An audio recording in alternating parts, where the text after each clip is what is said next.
right. Well, thank you. Good afternoon, everyone. Thanks for coming in today. It is back to school time.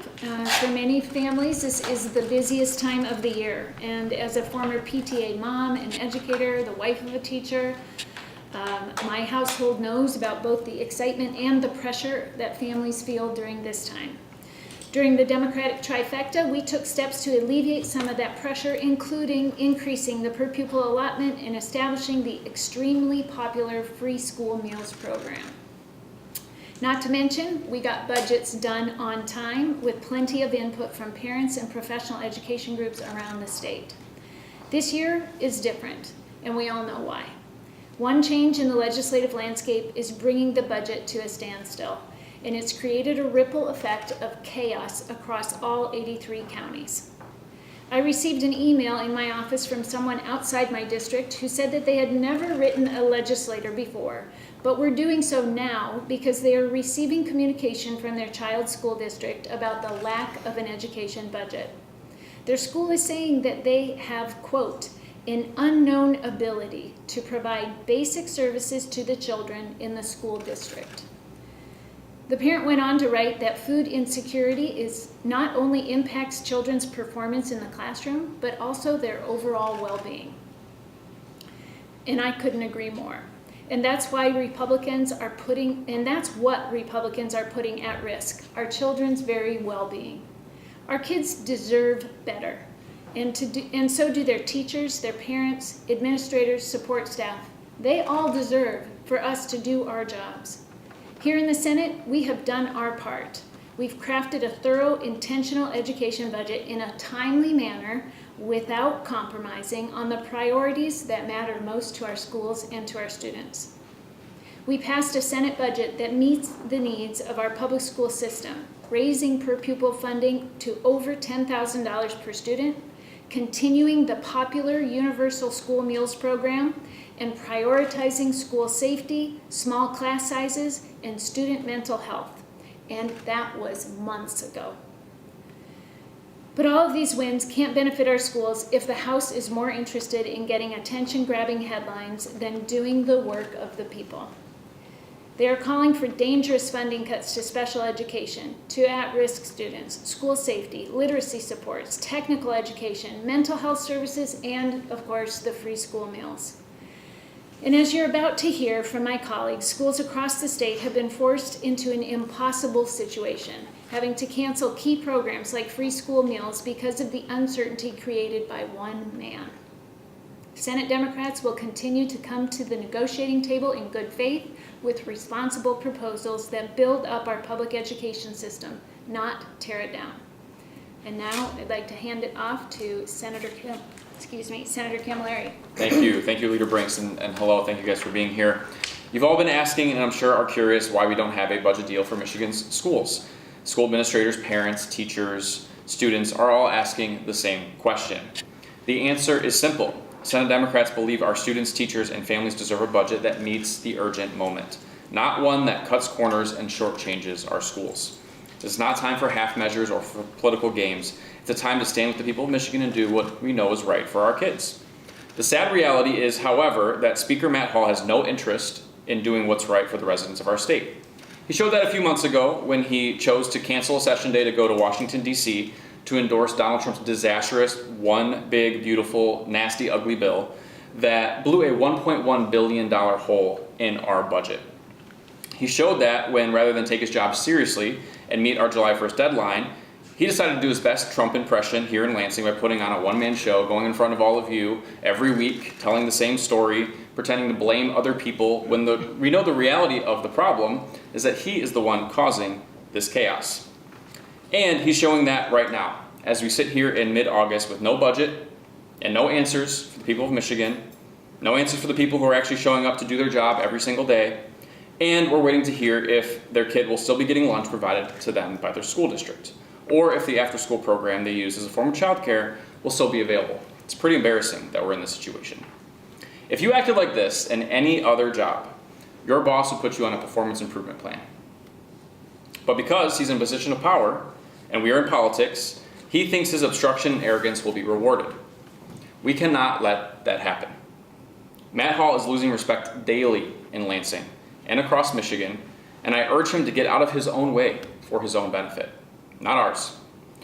Luckily for him, there is still a deal to be made because there are enough adults on both sides of the aisle who understand the stakes and know that it is, in this time of federal chaos, corruption, and cruelty, state government will need to be the voice of reason and responsibility, and we cannot put our economy at further risk. And what makes that reality even sadder is that if it were up to myself and Representative Tim Kelly, I think that we would genuinely have a budget deal done already. But Speaker Matt Hall has tied the House's hands, blocked us from reaching compromise, has bottlenecked the entire process, and instead, here we are today without a budget.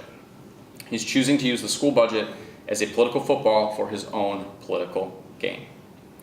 From the little that they've proposed so far in that budget, the House GOP's budget is the most fiscally irresponsible education budget that I've seen in my time in Lansing. It raids the school aid fund to pay for roads. It uses one-time dollars for ongoing needs like free breakfast and lunch, school safety, mental health, jeopardizing these programs and their future. It leaves more than $1 billion of recurring revenue from school aid on the table while screwing over kids in the classroom. Senate Democrats, on the other hand, have already passed a comprehensive and responsible education budget that my committee led, that our Senate chamber and our caucus approved overwhelmingly. It increased per pupil funding with 50% dedicated to teacher pay increases. It protects free school meals for every student in the state. It invests in school infrastructure and vocational training. And just like we did today in Senator Polhanke's committee, we are hoping to fund smaller class sizes for K-3 students because we know that those early years are make or break for reading and math success. And overcrowded classrooms set those kids back. We know that what happens firsthand when young students fall behind. They rarely catch up without early, individualized attention. We cannot cut our way to student success, and we cannot build strong schools on shaky budgets. Michigan families, teachers, and students are watching, the clock is ticking, and every day without a budget adds uncertainty for our schools. Like the leader said, the Senate is ready to negotiate, but we will not accept a deal that shifts school dollars away from kids, risks our fiscal stability, or plays politics with the classroom. It's time for the House to stop posturing and start governing. With that, I'll turn this over to Senator Polhanke. Good afternoon. We're here because this is a critical moment for our students in schools. As legislators, our first responsibility is to pass a budget that ensures Michigan's people, from students and teachers to veterans and seniors, have the resources they need to succeed. But we're here months after the Senate Democrats passed a comprehensive, student-focused budget, and House Republicans have refused to take any meaningful action. The truth has become, unfortunately, clear. Any chance they get, Speaker Matt Hall and his caucus choose to play political games rather than govern responsibly for the people of Michigan. And because they refuse to do any real work, school districts are already being forced to cut popular programs, like universal free breakfast and lunch, that have kept Michigan children fed and ready to learn. We've already seen some public schools announce the discontinuation of the free school meals program. Similar announcements from more schools are certain to follow. Matt Hall's inaction and the complacency of his caucus are impacting more than just the school meals program. Funding for critical student services like mental health support, school safety, career tech education, and so much more is stuck in limbo, leaving our schools and students in a lurch. If Republicans continue to stall, Michigan students will continue to lose access to the essential resources they need, and some will go hungry. This is unacceptable and unconscionable. In contrast, the Senate's education budget that we passed in May invests directly in students so that they can receive the attention and the support they need to thrive. It delivers free preschool, continues the beloved free school meal program, expands literacy initiatives, improves class sizes, and strengthens resources for at-risk students. These investments aren't just line items, they're resources that will set every Michigan student on a path to lifelong success. It's time for Speaker Hall and the rest of the House Republicans to set aside the political games and finally put our students and families first. Senate Democrats have done our job. Now it's time for House Republicans to do theirs so Michigan's families, students, and teachers can start the school year with stability, safety, and opportunity. Thank you, and I'll pass it along to Senator Irwin. Thank you, Senator Polhanke, Senator Leader Brinks, and Senator Camilleri, and for all of you for being here. We're all here because of the chaos, dysfunction, and failure in the Michigan House of Representatives that is already hurting our schools. Now, in my community and communities all over Michigan, schools are the heart of community life. Kids depend on schools, families. There are the employees who work in our schools, and every one of those individuals right now is twisting in the wind, uncertain about what the future is going to look like here in Michigan because of the chaos and dysfunctionality of the Michigan House Republicans. I don't know how Michigan House Republicans are going back to their districts and talking to these families, talking to these educators, and talking to school leaders about what's happening here, because what they are doing is imperiling the most important mission of state government, which is to teach the next generation and to have great schools here in our state. That's the key to prosperity. It's the most important thing in state government, and they're screwing it up right now by not passing a budget. Now, my colleagues have already highlighted how this affects a number of the important priorities that Senate Democrats have been leading on for years, from school lunches to career or technical education, to smaller class sizes, to some of the literacy work that's near and dear to my heart. But I just want to paint the picture for you all that when schools don't have a budget, they have to make decisions now for school that's starting in a couple weeks. And they're having to make decisions that are hurting the investments they could be making in these important priorities. And so when they're forced to make more conservative decisions that don't lower class sizes, that means that all the important work that Senator Camilleri's been doing to try to get class sizes down in early grades, one of the most important things that all the research says that we should be doing, our schools are unable to make those investments because right now they're caught in a lurch. They're caught in the politics in Lansing, and they're caught in the chaos and dysfunctionality of the Michigan House. Because while Michigan Senate Democrats have been consistently fighting for these priorities all through the spring and the summer, the House hasn't even been able to complete their initial budget proposal. And I've heard a lot of discussion publicly, and I've heard a lot of discussion in the media about how, Lansing can't get this done. The budget in Lansing is hung up. The budget is hung up in the Michigan House. And if you need a simple fact to understand the truth of what's happening here and where the heart of dysfunction lies, look at the fact that Michigan House Republicans have not even passed their initial budget proposal. The Senate passed our full proposal months ago. And the House Republicans are still dithering, dawdling, and failing to do their initial work. So Matt Hall can have all the press conferences he wants, he can make all the promises he wants, but he's been unwilling to show us the math of how his budget actually looks. And so it's very surprising for me when I hear about how, Lansing's unable to get it done, when it's very clear, it's transparently clear to anyone who's watching what's happening in Lansing, that Michigan House Republicans haven't even passed their budget yet. How can we move forward on getting a final budget when they won't even take the first step? So I want to talk a little bit more as well about something that's near and dear to my heart, which is that, we've talked a lot about the dysfunctionality, the inability of the parties to get together under divided government. Well, last fall, the governor signed some really important landmark literacy legislation. Legislation that was passed by huge majorities in both the House and the Senate. Improving our literacy outcomes is one of the few issues that has garnered wide bipartisan support. So why is it then that the House Republicans have done a 180 on supporting literacy coaches? Why is it that they're eliminating additional literacy instructional time? Why is it that they're proposing to cut the training in the science of reading that our teachers need to weave a phonics emphasis into the early grades? This is something that we all voted for last year. But instead of stepping up to work with Senate Democrats and fund things like a focus on literacy, fund things like career technical education, fund things like smaller class sizes, instead, Republicans are playing games with the budget. They're trying to hide the ball in Lansing. And we're here to say, we need folks to know what's happening here in Lansing. Because this story that it's just Democrats and Republicans are unable to get along isn't true. Senate Democrats are ready to negotiate. We put our proposal on the table, and we need the Republicans to show their math, put a serious proposal on the table, and actually get down to work. Because the way that they have dragged their feet, the way that they have delayed this budget, the way they have failed to even get their first budget proposal on the table has already negatively impacted our schools. It's already making it harder for us to get smaller class sizes. It's already making it harder for us to get these literacy investments out there in the field where they can help kids learn to read. We care about what happens in the classroom, and we're trying to drive a better result in those classrooms, and these Lansing Republicans are all caught up in the politics of special interests here in Lansing.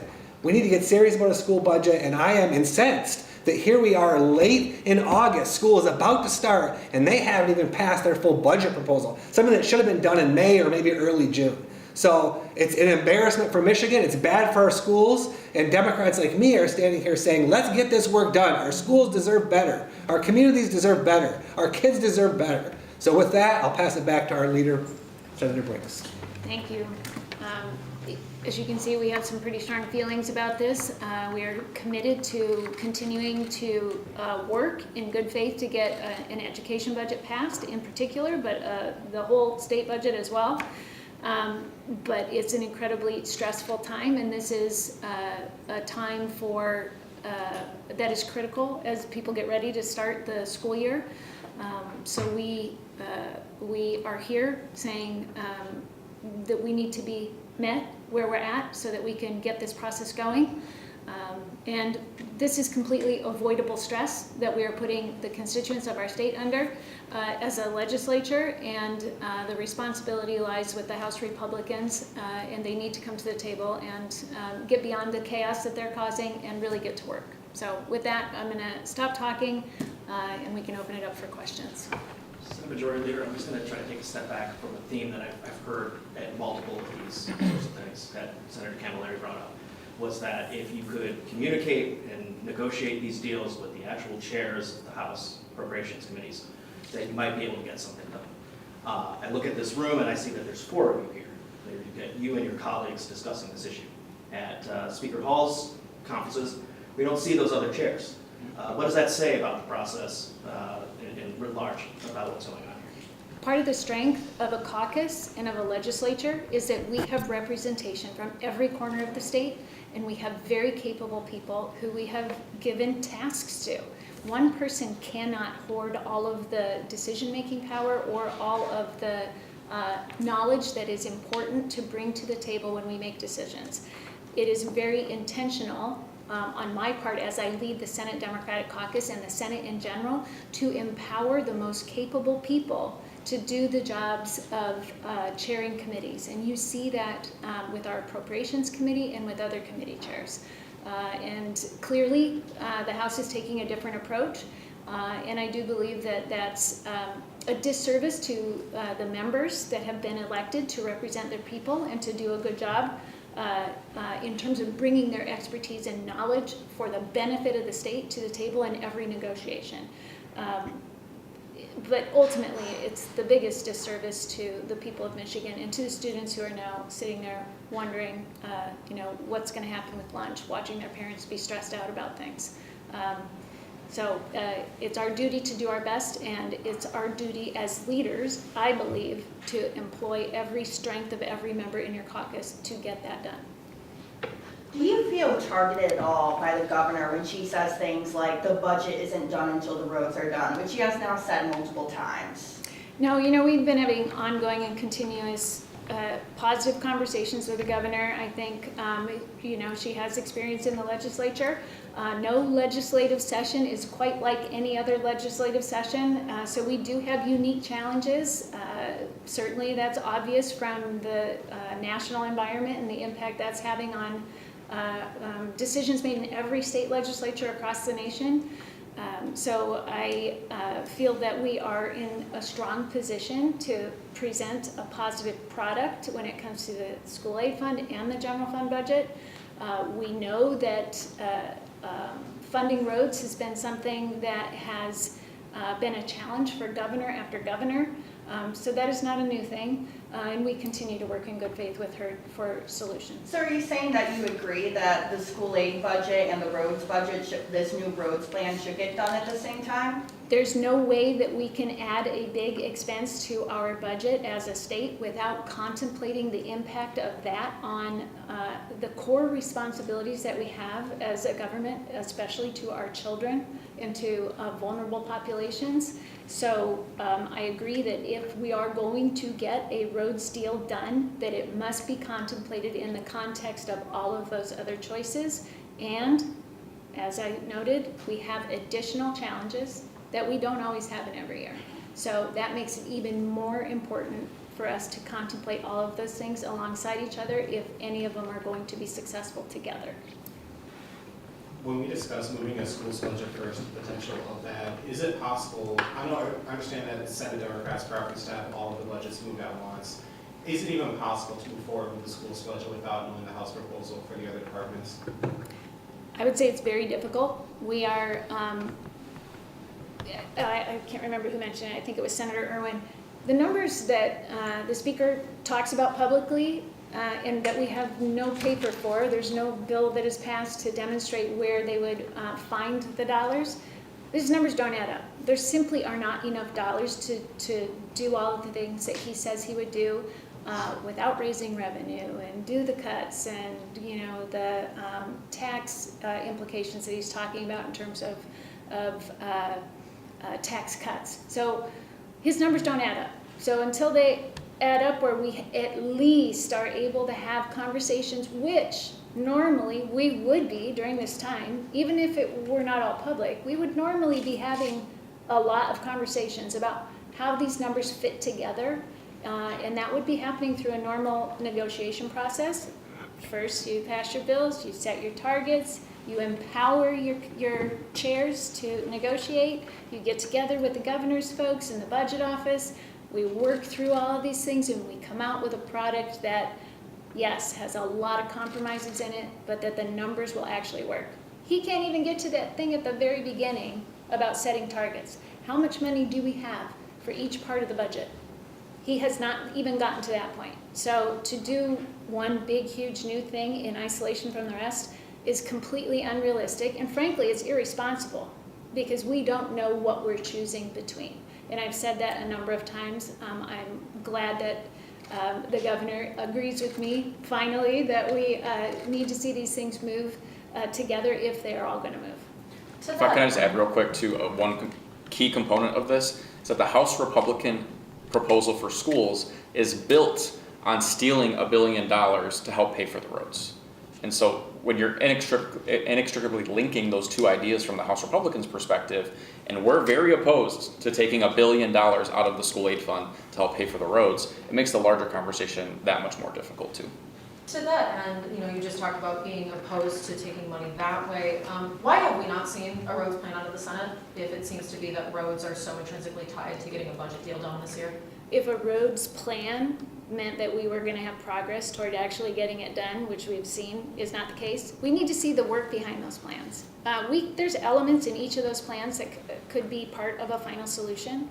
And I continue to say that if we're going to be successful with a road funding plan, it has to be sustainable, has to get the job done, and we cannot be gutting essential services like education. That's my criteria. So if I had some really hard lines in the sand and had a very specific plan, it would narrow our chances. But I am open, and I think our caucus is open. But again, we have those criteria. It needs to be sustainable. If we're going to take tough votes, I want it to do the job, and I want it to do it well, and I want it to do it in a fair way. So we continue to be at the table, and all the different pieces of a plan can be put together. But right now, without conversation about the whole budget, as you heard, it's very, very difficult to do that in isolation. And I want to push back on the idea that the House has a roads plan. The House has a roads press release, is what the House has. And so, that's why it's so important that you make a complete proposal and you show your math and you show how it all adds up. Because, Hall's making a lot of promises to every special interest in Lansing, but he's been unwilling and unable to pass a budget that shows how it actually all gets done. So folks are calling it a plan, but it seems like more of a press release to me. Leader, are you getting more information from the speaker in private than he's put out publicly? And as a follow-up to that, the governor on Monday kind of downplayed the idea that people should be concerned about a government shutdown. She said there's still a lot of time left before the deadline. How concerned are you, as a person that's in these conversations, that state government will be shut down on October 1st? Given the track record that we've seen from House Republicans, I am concerned. I think that we should have been doing all of this together as a legislature months ago. It's not that it's impossible to get it done, but the clock is ticking, and there is a sense of urgency around it. And it's simply not responsible to delay any longer. It wasn't responsible for the last 6 months. It's less responsible now. So realistically, I'm concerned. We've heard a number of a number of Republicans state that they wouldn't mind seeing a government shutdown. That's very concerning to me. One, it's incredibly expensive to start to wind down non-essential parts of state government and then try and restart those again after days. It's disruptive to people who depend on the services that the government provides, and frankly to the entire state, who has a reasonable expectation that the House should be acting responsibly and preventing that from happening. And it's completely unforced. It's completely a choice on the House Republicans' part, if that's the case. So I'm not going to speak to their intent, but we've certainly seen that there are folks that are more than happy to go down that road, and I think it's simply wrong. As to conversations with Speaker Hall, he apparently represents that we are having frequent conversations. I looked back and I did have a phone conversation with him. It was over a month ago. That's the last time you guys spoke? That's the last time we spoke, just the two of us. Oh, okay. That may actually be the last time we spoke at all.